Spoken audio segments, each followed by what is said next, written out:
kids will shut down and stop talking if they feel like what they're saying is not valued by the adults that they're sharing it with.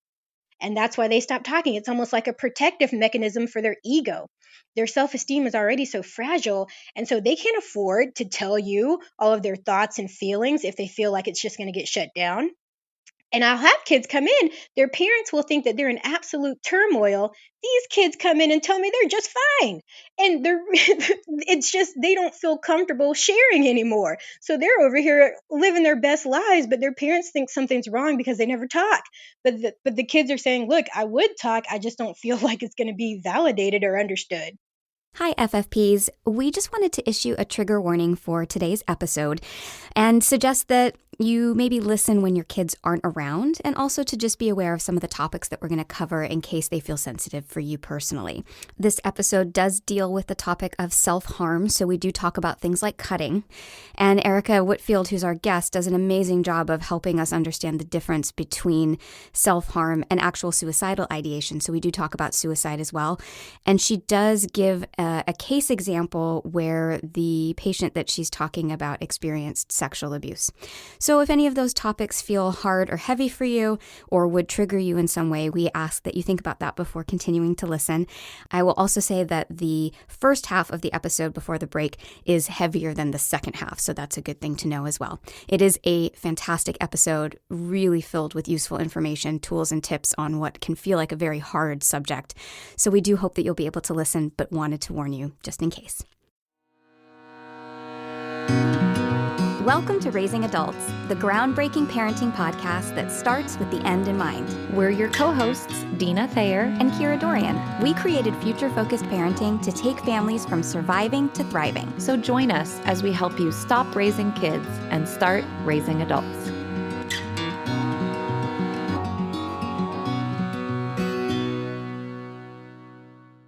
Well, hi everyone, and welcome back to Raising Adults. Kira and Deana here with another episode in our mental health series. And this is such a big one and an important one. And I'm just so excited to get to share with all of you the amazing knowledge of our guest today, who's going to just help us talk about this issue in a way that can just prepare us to know what we're looking for and to help us figure out as parents, how do we support our kids if they're dealing with any form of self-harm? So, Deana, how are you doing today? I am well. I'm looking forward to this one as it's something we've dealt with in our family. And I know that for a lot of parents, this one feels really delicate and vulnerable. So we're really grateful that we do have someone who is far more of an expert than the two of us to share with us today.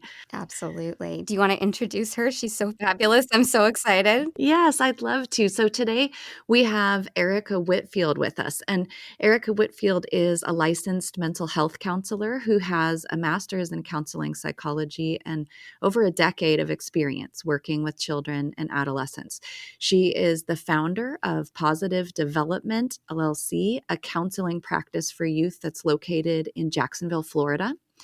Erica combines expressive therapies using art, music, physical movement, and writing with evidence-based therapeutic modalities such as CBT, solution-focused, and positive psychology approaches to help children and adolescents process past trauma, transition during difficult life adjustments, form healthier relationships, perform better in school, and work through self-harming behaviors. She specializes in providing strengths-based counseling and has helped hundreds of youth unleash their capabilities, transform obstacles into opportunities, and find healthy ways to express their energy and creativity. So we are so grateful to have you with us today. Welcome to the show, Erica. Thank you so much, Deana and Kira. I'm so excited to be here. We are glad to have you and appreciate your willingness to share with our audience of parents who I'm sure are curious about this topic or may have some experience with it themselves and would love some of those strategies. But before we dive into the talk about self-harm specifically, we'd love to just hear a little bit more about you. So if you don't mind introducing yourself a little bit more, maybe some personal tidbits, and also we'd love to hear how you got into this work. Absolutely. So, as you stated, fresh out of graduate school, I had my master's in counseling psychology, and I immediately went to work for this nonprofit organization. It was called Family Foundations, and they provided financial counseling and mental health counseling. Well, I, of course, was on the mental health counseling team. And we were partnered with the United Way to do this really cool program called Full Service Schools. And so within this program, we were able to go out to kids at their schools and provide mental health counseling to them. It was great because this eliminated the need for kids who could not afford counseling services because we provided the services for free, and also parents who had to work maybe two jobs in order to make a living for the family and didn't have time to take their kids to counseling. We were able to go on site. And so we worked with kids with all kinds of different issues like depression, anxiety, behavioral issues in the classroom, and we saw a lot of trauma too. And with that, a lot of self-harm, a lot of self-injurious behavior. And when you ask me what, really got me into this, it was one child in particular. And I'm going to call her Anne. And when I met Anne, it was so funny because she was referred for cutting, but when she saw me, she wanted absolutely nothing to do with me. And she said, I was told that, counselors aren't helpful and this isn't going to help me. But after I just listened to her and got an idea of what her interests were, and we shared and we continued to build rapport, all of those defenses just melted away. And I remember around session 5, she was telling me about some of the things that had happened over the weekend. And so she went on to say things like, yeah, I went to the mall with my mom.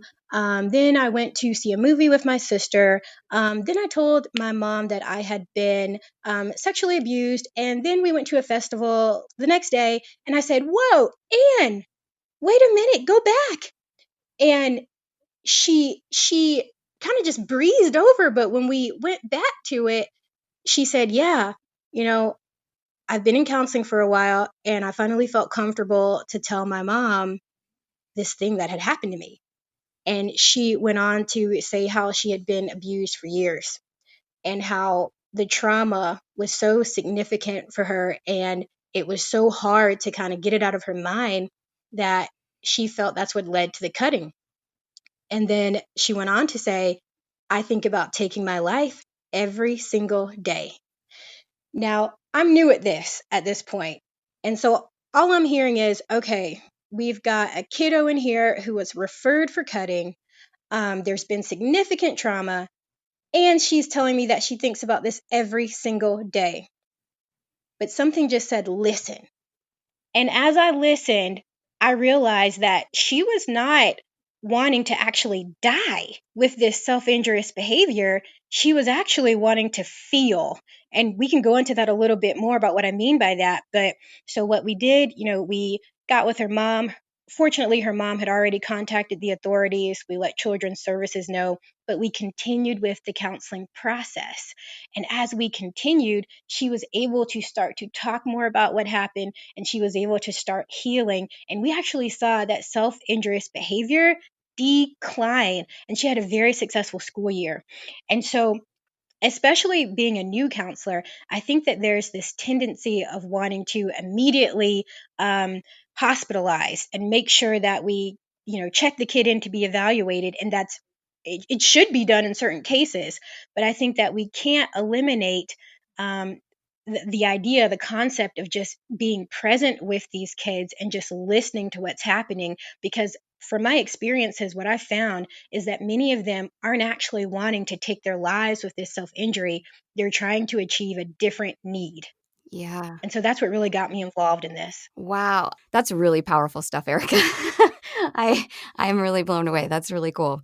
Um, so let's talk a little bit about, because I think you've nailed it. What we really want to talk about today is that oftentimes non-suicidal self-injury, that self-harm, isn't suicidal ideation, right? It's something else. It's wanting to feel. So can you talk a little bit about how do you separate those two, and how do you define NSSI specifically and that link, that distinction from suicidal ideation? Absolutely. So I like to think of it kind of like in 3 categories. So we have our suicidal acts. This is when someone is hurting themselves with the intent to die. They do not want to be here anymore, to the extent that the goal that they are trying to achieve is death itself. Now, when we talk about suicidal ideation, this is thinking about death. And so just because you're thinking about it doesn't necessarily mean that you are now ready to take the steps to actually implement that. I mean, and I think about it with other things. How often do we say we want to do things, but it's a different level to actually start to put the steps in place to do them? So suicidal ideation is thinking about it. I can think about going on a diet, but it takes me a lot more motivation and effort to actually do it and fulfill that. So non-suicidal self-injury is when one may be hurting oneself, but the goal is not death. The goal is to meet another need. And what we usually see are two different themes with this. So you can have someone who's saying, I feel so much emotional pain that I need to replace that emotional pain with physical pain. And so the self injurious behavior, the cutting, the burning, whatever it is a way to distract themselves from intense feelings of depression, anxiety, whatever that emotional state may be that is not pleasurable to them. Or you can be on the other side of this, where you don't feel anything. So this person says, I feel numb. I don't even feel like I'm here. And so this physical pain reminds me that I'm present. It reminds me that I'm actually alive. And that's what I love to hear, because this person isn't saying they want to die. This person is saying they want to be present and they want to feel like they're here with us. And there's a go-to question I really like to ask whenever I'm trying to, kind of decipher where someone's at. And it's on a scale of 1 to 10, with 1 being you're in a lot of pain right now and you're thinking about dying, but you have no intention to actually take your life. And 10 being you're in a lot of emotional pain and you have every intention on taking your life and following through with this plan. Where would you rate yourself? And a great example was Anne. So after Anne told me that she thought about dying every single day, I posed that scaling question to her. And you know what her answer was? -20. She said, I have no intention whatsoever of taking my life. It's just when I have these trauma memories, it just makes me think that I would feel better, if I wasn't here, if I didn't have to be here and deal with this. So those are your major differences there. Suicidal ideation is the intent of wanting death. Ideation is just thinking about it. And then non-suicidal self-injury is self-harming behaviors, but the intention is not to die. It's to achieve another need. That is an excellent explanation. And I've also heard, and you touched on this, which I appreciate, that when it is about all of that emotional pain, that it's sometimes described as, I wanted to make my outside match my inside. I hurt so much on the inside, but there's no visible proof of it. Nobody knows I'm walking through the world like this. So that is really helpful. Thank you. And I'd love to talk a little bit about what brings this on. Are there causes? Are there triggers? But also, because as you know, we're a parenting podcast, what are those things parents should be looking for? I know for me, when I first discovered I had a child self-harming, I was completely caught off guard. And I think that almost made it worse. Just that feeling of the rug being pulled out from under you. And how did I not know? I felt that I was close to this child. What was I missing? And so could you talk a little bit about that, both the causes, if we know of any causes and triggers, but also what should parents be watching for? Are there things we can pick up on? Absolutely. Well, you know, in more severe cases, we may see things happening with kids, and I say in more severe cases because stress is on a continuum. So we can have kids who are self-harming who may have gone through tremendous trauma, and then we can have kids who are self-harming who what we may think have it easy, they're living the good life, but to them, in their world, there's something happening that it's particularly stressful for them and it's hard for them to deal with it. And sometimes it's modeled. We see our kids who maybe a family member was doing it or a friend was doing it, and it was just modeled as a way to solve an everyday problem. So there's not a significant trauma, but it's just like a habit that's been formed. Or sometimes there can be significant trauma, like we may see things like sexual abuse, physical abuse, poor family communication, low family warmth, or perceived isolation. And this one's the tricky one because this is where you may have a family that's amazingly awesome. They love each other to death, but for some reason, the kid feels like maybe they're not understood in some way, or they just feel isolated for some reason. They feel like for whatever reason that they can't reach out and get that support. And that's why it can be so inconspicuous. And I've heard that so many times. Parents who had no idea that their kids were in distress like this, and it's hard because it's being hidden. The kids are harming themselves or covering it with maybe long sleeves jackets, jeans, and we don't know what's happening. So we've got those significant stressors that we can be paying attention to. But we got to remember too that sometimes, again, it's just a way to solve a problem. So you can have a kid who's stressed out about homework and they may start cutting, or a kid who's having problems with a conflict with a friend, and that's particularly overwhelming for them, and they may start burning or something like that. There are also signs that you can be looking out for that are a bit more obvious, such as blood stains on clothes, unexplained bruises, cuts or burns, and then, like we said before, wearing the long sleeves and hot weather, things like that. Okay, so we are going to take a little break here. And when we come back, Erica's going to share with us what kind of help we should be looking for kids that are dealing with this. And most importantly, how we as parents can support a child who's going through this and what we should be doing and what we shouldn't be doing. So we'll be right back.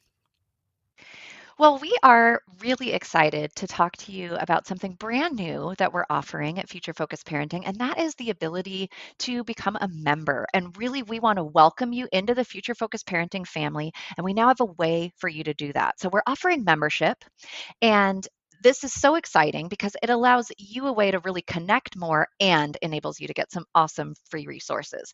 So there are 3 tiers, and the first is really just a way to support the show and kind of to say thank you if you're valuing the content and enjoying it, and if you feel like what you're getting with the podcast and what we do here is worth a cup of coffee a month, literally, then that first tier is for you. And if you want more bang for your buck, then we have 2 more tiers that's going to give you a whole bunch of cool stuff. So our second tier, which is the all access tier, gives you exclusive access to our Future Focused in 5 video and audio library. This is something brand new that we're rolling out, and it is only for our members. So it's pretty cool. It's a series of videos. They are 5 minutes or less, talking about all the different things that we talk about here at Future Focused Parenting, but doing it in like a one-stop shop where you can just get in, get the information you need, get your quick tips, walk away knowing exactly what to do on that particular topic in 5 minutes or less. And you can watch the videos or listen to audio.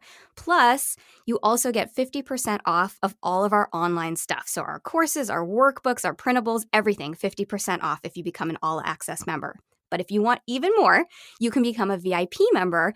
And at that level, not only do you get everything I just said, plus a shout out on the show and the exclusive access to the Future Focused in 5 library, but you also get a coaching call with us every single month. We are going to hop on with all of our VIP members and do a Q&A session once a month. That's like just getting parent coaching once a month. Whatever you need, whatever you want, we're going to answer your questions.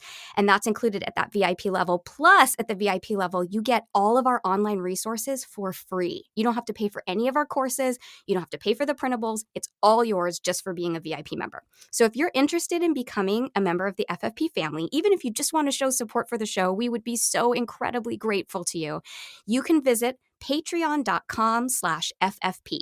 That's patreon.com/FFP, or go to our website, futurefocusedparenting.com, and click on membership. We are so excited to welcome you to the FFP family. Okay, so can you talk a little bit about what quality help for this issue should look like? What can parents be seeking out, and what should they be looking for when they're going to get that help so that they avoid just getting a quick diagnosis, they don't get long-term support, or maybe, and I see this happen all the time, they get long-term support, but it's not great support, right? So what should they be looking for specifically? Sure. And I'll start off with the question about how parents can avoid the quick diagnosis, because this is what I used to see often. We'd have a child in the school system, and everyone is so concerned about making sure that this child stays safe, and that's a good thing. But sometimes we can jump the gun a bit too quickly. And what can happen is we don't want to start this cycle of hospitalization without that long term follow up care. So I've seen kids who go into the hospital, and these individuals at the hospital, they're doing their job. Their job is to stabilize and then refer the child for ongoing care so that they can have space to bring in the next kids who are going through crisis. But that hospital visit in itself and that evaluation in itself usually is not enough. We need to follow up. Parents need to follow up on what that hospital is suggesting about the long term care. So, what does that look like? What's quality long term care look like? I definitely suggest getting with someone who's licensed and certified in their field, a licensed mental health counselor, social worker, marriage and family therapist, someone who specializes in providing mental health counseling. And also try to find someone who specializes in working with kids, because it's a different nature, kids and adults. There are things that can be dramatically different in working with these two populations. And then I really suggest, at least at first, finding yourself a professional who can work with your child at least once a week, maybe even 2 times a week if necessary, depending on the severity of what's going on. Because our goal is we want to have this child have an outlet. When kids come in and they say things to me like, I don't want to be here anymore, the world would be a better place without me, or they're not talking at all.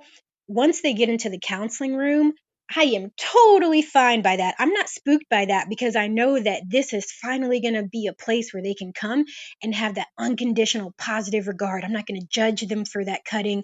I'm not going to judge them for not using a coping strategy that we talked about. This is a safe place.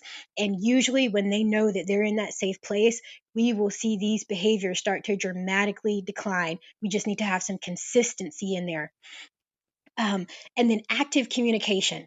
So you want to find a licensed professional who's also going to be communicating with you about safety planning strategies, about how to talk to your kids, and then about how to deal with things when they come up. So if you see an incident of cutting and it's not an active emergency, how to handle that so we don't get caught up in this cycle of hospitalize and release. Well, that didn't do anything. So now we're hospitalizing and releasing again the next time an incident arises. So that's what I recommend. Now, for our parents listening, we want to know what to do. And Kira and I really emphasize providing parents these tools and strategies. And this is a tricky one. And so, could you share what loved ones can do to support a child, a teenager that's dealing with this? And maybe on the flip side, what are things that parents and other caregivers should maybe avoid so that they don't fall into a trap of maybe doing something that's not helpful after all? Sure. The number one thing is to listen without judgment. And that doesn't mean that you have to agree with something that you feel um, doesn't sit well with you or doesn't fall within your values, but just to listen and to validate can be critical. So I like to recommend the ACT model. And what this is you acknowledge the feeling, that's A, you communicate the limit, that's C, and then you target the alternative, that's T. So what does that look like? Let's say you have a teenager and she says, Mom, I want to dye my hair pink. Okay, let's acknowledge that feeling. Okay, I know you want to dye your hair pink because that's going to look really cool. Okay, you think that's going to look really, really cool. So then you can communicate the limit. So you can say, well, you cannot dye your hair pink. Okay, because that's just not something that I'm ready to do, maybe when you're 18. Then you go to T, target the alternative. So you say, well, you cannot dye your hair pink, but you can sit with me and we can look at some different hairstyles and you can choose from the ones that we both agree on. So the idea is you're validating the feeling and letting them know, look, I see you and I hear you and I know this is very important to you. You're communicating the limit. So when you have to set a boundary, you set that boundary appropriately. And then at the end, you target the alternative. And that's so huge because nobody wants to be told what they can't do. But people love it when you can help them brainstorm options and tell them what they can do. So let's not focus on what we can't do. Let's look at what we can do. So using that model can be incredible when we're talking with our kids about anything. Things to avoid, I would suggest things like, really make sure that you kind of take any judgment out of what it is that you're saying. I have stone cold, give you the silent treatment kids that come into counseling all the time. And what I'm learning from them is that kids will shut down and stop talking if they feel like what they're saying is not valued by the adults that they're sharing it with. And that's why they stop talking. It's almost like a protective mechanism for their ego. Their self esteem is already so fragile. And so they can't afford to tell you all of their thoughts and feelings if they feel like it's just going to get shut down.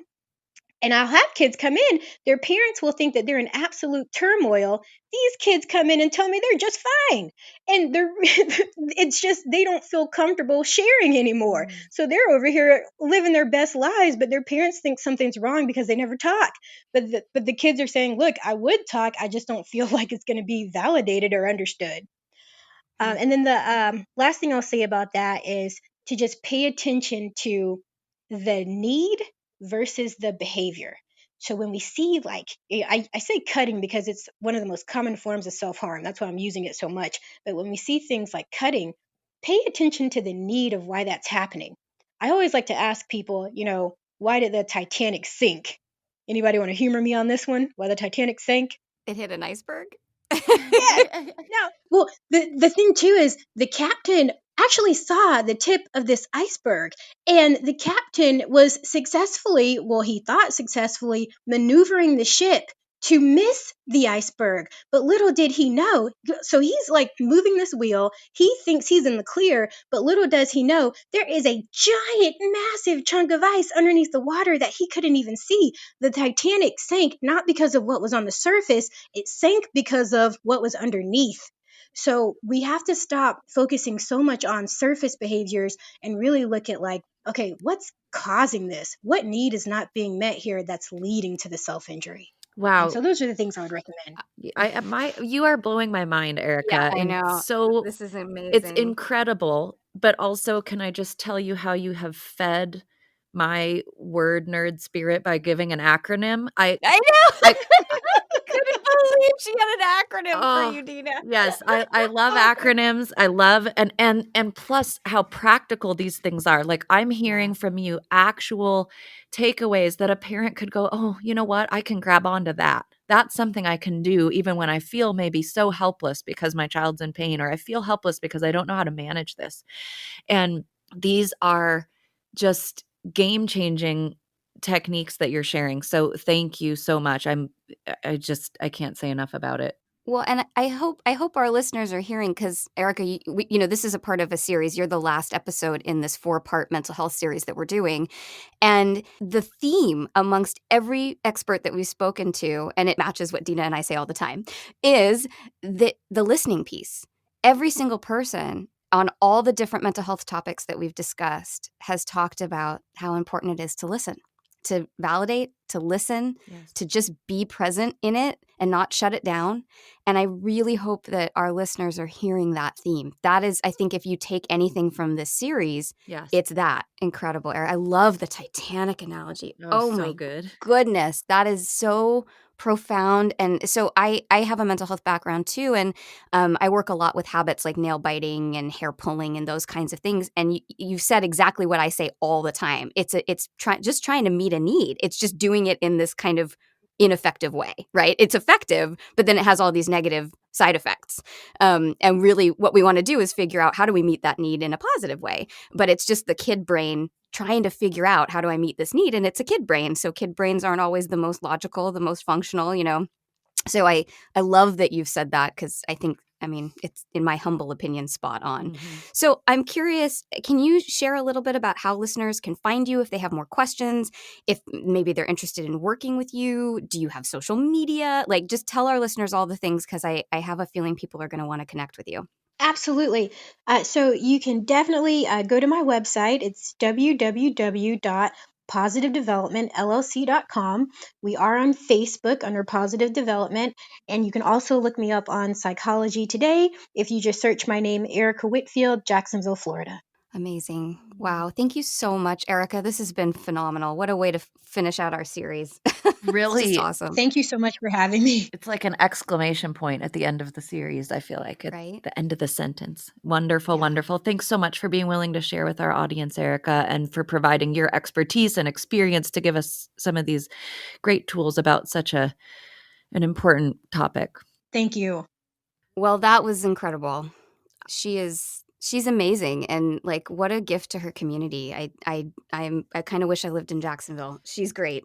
She is. I couldn't agree more. And I really wish I had known her or had access to her when I was walking through this, because I felt like those strategies would have been helpful. And I hope that we're going to have some listeners who just can grab onto some things and use them, because she really brought some wisdom to bear today. Yeah, and you know what struck me? Two things. The first one was that this is a topic I think, and I'm sure you would agree with this having gone through it, but that parents would have a kind of internal or external gasp in discovering this, right? Like, oh my gosh, right? What do I do? What do I do? Like it would send, I think, any parent into a kind of panic mode.